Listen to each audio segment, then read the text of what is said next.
Assalamualaikum warahmatullahi wabarakatuh. Selamat datang di kelas fisika. Pada kesempatan video kali ini, kita akan melakukan pembahasan soal-soal masuk perguruan tinggi dengan tema materinya adalah di teori relativitas khusus. Nah, seperti apa soalnya? Kita mulai dari yang pertama. Ini di soal yang pertama ini disebutkan bahwa pada sebuah dinding yang tegak terdapat gambar sebuah segitiga sama sisi dengan panjang sisinya itu adalah 3 meter. Jadi ini panjang sisinya 3 meter, segitiga sama sisi. Seandainya gambar tersebut dilihat oleh orang yang sedang berada di dalam pesawat yang bergerak sejajar dengan dinding dengan kecepatan 0,6 c, maka luas segitiga tersebut adalah titik-titik. Nah, ini berarti yang ditanyakan adalah luas segitiga menurut orang yang di dalam pesawat, atau berarti ini adalah pengamat yang bergerak relatif terhadap gambar segitiga. Jadi ini akan saya gambarkan. Misalkan ini adalah gambar dindingnya. Seperti ini. Kemudian di dinding ini ada gambar segitiga sama sisi. Dengan sisi-sisinya 3 meter. Jadi ini 3 meter, kemudian ini 3 meter. Nah, bagian yang ini juga 3 meter. Kemudian gambar ini diamati oleh seseorang yang berada di dalam pesawat yang bergerak dengan kecepatan cukup tinggi, yaitu dengan kecepatan 0,6 c. Nah, kemudian pertanyaannya adalah berapakah luas segitiga ini? Nah, untuk kasus ini berarti kita menyelesaikannya dengan menggunakan konsep panjang relativistik, yaitu nanti adanya kontraksi panjang pada arah yang sejajar dengan kecepatan. Nah, kalau dari gambar ini berarti nanti yang mengalami kontraksi panjang ini adalah bagian alas dari segitiga ini. Nah, sekarang berapakah panjang alas ini, gitu ya. Kemudian untuk keperluan kita menghitung luas, maka nanti kita perlu tinggi. Nah, sedangkan tinggi segitiga itu, yaitu di sini, ini nanti tidak mengalami pemendekan. Jadi kita menggunakannya masih menggunakan tinggi yang asli. Nah, sekarang kita menghitung dulu berapa tinggi yang asli itu. Nah, untuk tingginya, ini berarti adalah akar dari, kita menggunakan teorema Pythagoras, jadi akar dari 3 kuadrat dikurangi dengan 3/2 kuadrat. Nah, ini berarti akar dari 9 dikurangi dengan 9/4. Nah, berarti sini adalah akar dari 27/4. Nah, ini berarti ada 3/2 akar 3. Nah, baik. Ini adalah tingginya. Nah, kemudian kita akan mencari berapa panjang alas segitiga ini setelah mengalami kontraksi panjang. Jadi kita tuliskan A aksen, alasnya gitu ya, A aksen. Ini sama dengan A diam dikalikan dengan akar 1 min V kuadrat per C kuadrat. Nah, ini adalah 3, kemudian dikalikan dengan 1 min 0,6 C kuadrat per C kuadrat. Nah, jika V-nya 0,6, maka nanti dalam akar ini mesti ketemunya adalah 0,8. Nah, apakah benar seperti itu? Kita coba. Ini kemudian 3 kali 1 min. C-nya ini bisa dihilangkan atas bawah ini. Kemudian di sini berarti ada 0,36. Nah, berarti di sini adalah 3 kalikan akar 0,64. Berarti sini adalah 3 kali 0,8.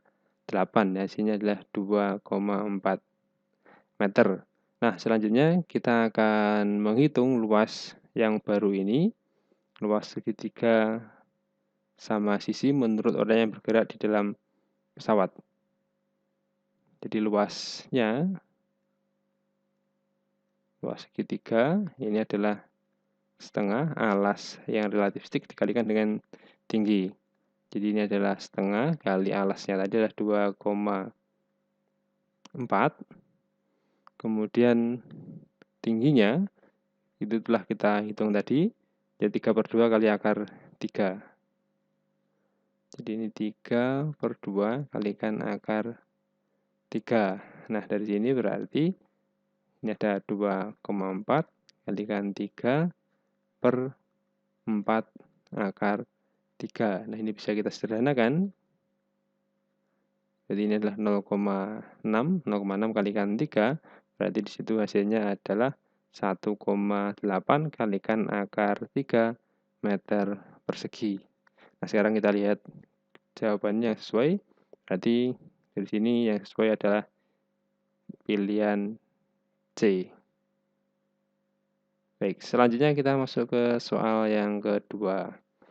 Pada soal yang kedua ini, seseorang yang berada dalam pesawat yang bergerak pada arah horizontal dengan kecepatan 0,6 C melihat sebuah gambar segitiga sama sisi yang luasnya ini adalah 9/4 kali akar 3 meter persegi.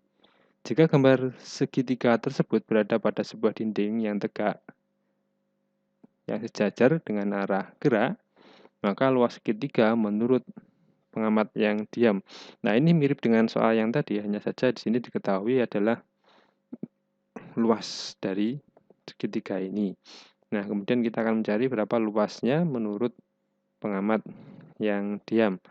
Oke, kita gambarkan dulu. Nah, ini ada dinding. Kemudian ada gambar segitiga. Nah, kemudian di sini ada pengamat dalam pesawat. Dengan kecepatan pesawat adalah V sama dengan 0,6 C. Kemudian luas relativistiknya, luas menurut pengamat yang dalam pesawat ini, itu adalah 9/2 akar 3. Berarti luas itu, luas relatif luas aksen gitu ya. Misalkan luas segitiga yang sudah ada kontraksi panjang, ini adalah setengah kali alas yang relativistik ya sudah mengalami kontraksi dikalikan dengan tingginya gitu ya. Nah, berarti sini ada 9/4 akar 3 sama dengan setengah. Nah, alasnya berarti ini adalah alas atau sisinya, sisi yang ketika diamati oleh pengamat yang diam dikalikan dengan setengah, bukan setengah ya, tapi akar 1 min 0,6 C kuadrat per C kuadrat dikalikan dengan tingginya. Nah, ini tinggi yang asli. Nah, berarti ini ada 9/4 akar 3 sama dengan yang dalam akar ini adalah ketemunya adalah 0,8. Jadi kalikan 0,8 dikalikan dengan setengah kali alas ketika belum mengalami kontraksi kalikan tinggi. Nah, besaran yang ini adalah luas sebelum dilihat oleh pengamat yang bergerak atau diamati oleh pengamat yang diam. Ini adalah luas yang non relativistiknya atau luas diam gitu ya. Nah, maka dengan demikian kita bisa menentukan nilainya ini berapa. Kita lanjutkan di halaman setelah ini. Berarti situ ada 9/4 akar 3 sama dengan 8/10 kalikan luas, anggap saja ini adalah luas diam gitu ya. L itu luas diam atau luasnya, saya tuliskan aja lengkap. Ini adalah luas segitiga pada kondisi diamati oleh pengamat yang diam. Nah, kemudian berarti nilainya L atau luas segitiga 0 ini adalah 9/4 akar 3 kalikan 10/8. Nah, berarti di sini kita bisa sederhanakan sebagian. Ini ada 5, di sini ada 2, berarti di situ nanti hasilnya adalah 45/16 kalikan akar 3. Nah, sekarang kita lihat di pilihannya. Ini ya pilihannya. Kita ada 45/16. Apakah ada tadi? Ya, 45/16 kalikan akar 3. Jadi opsi yang sesuai ini adalah C. Nah, kemudian kita lanjutkan di soal selanjutnya. Pada soal ini, seorang pengamat berada dalam sebuah pesawat yang sedang bergerak pada arah horizontal dengan kecepatan 0,8 c. Pengamat itu melihat sebuah kubus. Kubus itu terletak di tanah sedemikian rupa sehingga salah satu sisinya sejajar dengan arah kecepatan pesawat. Nah, seandainya kubus yang teramati oleh pengamat tersebut adalah 0,6 meter kubik, maka rasio volume kubus menurut pengamat bergerak dengan volume kubus menurut pengamat yang diam adalah titik-titik. Nah, baik. Berarti untuk kubus ini ketika diamati oleh pengamat yang diam, maka nanti volumenya adalah sisi kali sisi kali sisi. Jadi kalau misalkan sisinya ini adalah S, kemudian ini S, nah maka volume diamati oleh pengamat yang diam V0 ini adalah S kalikan S atau S pangkat 3. Nah, sedangkan ketika diamati oleh pengamat yang bergerak, nah ini bergerak dengan kecepatan 0,8 C, maka V aksen ini adalah S kalikan S aksen. Jadi salah satunya akan mengalami kontraksi panjang, gitu ya. Nah, baik. Nah, kemudian kita lanjutkan persamaan yang kedua ini. Jadi volume akhir atau volume relativistik ini S kalikan S kuadrat kalikan S aksen. Nah, ini berarti S kuadrat. S aksen ini berarti adalah S. Oh, maaf, ini S kuadrat ya. S kuadrat kalikan S aksennya ini adalah S kalikan akar 1 min V kuadrat per C kuadrat. Nah, ini berarti ini adalah V aksen, ini V aksen. Nah, ini berarti ada S pangkat 3. S pangkat 3, kemudian yang dalam akar ini adalah 1 min 0,8 C, ini dikuadratkan per C kuadrat. Nah, berarti ruas kiri V aksen, ruas kanan ini S pangkat 3 tadi adalah V0. Kemudian yang dalam akar ini, karena V-nya 0,8, ini nanti mesti ketemunya adalah 0,6. Ya, 0,6. Nah, kemudian untuk selanjutnya, kita akan mencari perbandingan antara V aksen dengan V0. Nah, dari sini berarti kita peroleh V aksen dibandingkan dengan V0, ini adalah 0,6, atau kalau kita tuliskan V aksen per V0. Oh, sebentar. Pertanyaannya adalah volume menurut pengamat bergerak dibandingkan dengan volume menurut pengamat yang diam. Oke. Berarti ini sama dengan 0,6, berarti 6 per 10. Nah, dari sini berarti nanti bisa kita sederhanakan. V aksen per V0 ini sama dengan 1 per 10 dibagi dengan 6, jadi 1,67. Jadi perbandingannya adalah 1 dibandingkan 1,67. Nah, sekarang jawabannya sesuai. Oh ya, ini jawabannya sesuai adalah yang ketiga ini ya. 1 dibandingkan 1,67. Jadi volume ketika diamati oleh pengamat yang bergerak itu akan menjadi lebih kecil. Baik, kita lanjutkan di soal berikutnya.